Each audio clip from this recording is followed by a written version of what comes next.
എന്താ വേണ്ടത്? അപ്പൊ അളിയൻ കാര്യമൊന്നും അറിഞ്ഞില്ലേ? ഇല്ല. എന്നാൽ ഇനി ഞാനത് പറയാം. കോട്ടയത്ത് തോട്ടിൽ കാർ വീണപ്പോൾ ആദ്യ പഴി ഗൂഗിൾ മാപ്പിനായിരുന്നു. എന്നാൽ ഗൂഗിൾ മാത്രമല്ല പ്രതിക്കൂട്ടിലെന്ന് പിന്നീട് വ്യക്തമായി. കുത്തി പറയുന്ന പോലെ എനിക്ക് ഫീൽ ചെയ്യുന്നുണ്ട് കേട്ടോ.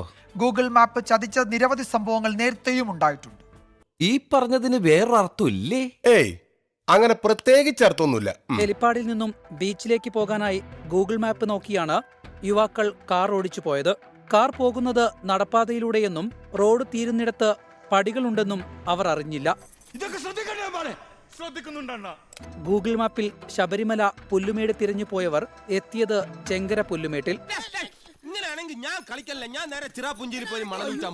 2022 ജൂലൈയിൽ തിരൂരിലെ ഒരു കുടുംബം ഗൂഗിൾ മാപ്പ് നോക്കി യാത്ര ചെയ്ത് നേരെ ഇറങ്ങിയത് പാടത്തേക്ക്.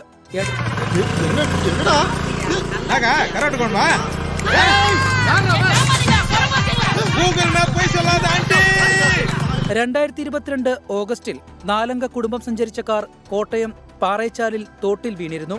ഗൂഗിൾ മാപ്പിട്ട് സഞ്ചരിച്ചവരാണ് തോട്ടിൽ വീണത്. എടാ മണ്ട, വണ്ടി എടുക്ക്. എങ്ങോട്ട്? കൊക്കയിലേക്കാ? എന്നാ ബാക്കിലേക്ക് റിവേഴ്സ് എടുക്ക്. തൈരി. 21 ഓഗസ്റ്റിൽ മൂന്നാർ കാണാനെത്തിയതാണ്. ഗൂഗിൾ മാപ്പ് നോക്കിയായിരുന്നു യാത്ര. മടക്കയാത്രയിൽ വഴി തെറ്റി വാഹനം വനത്തിൽ ചെളിയിൽ പുതഞ്ഞു.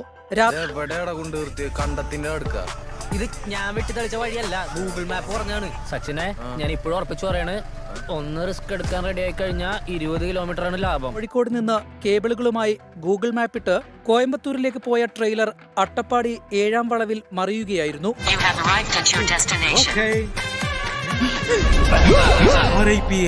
മറ്റൊരു ട്രെയിലർ വഴിയിൽ കുടുങ്ങുകയും ചെയ്തിരുന്നു.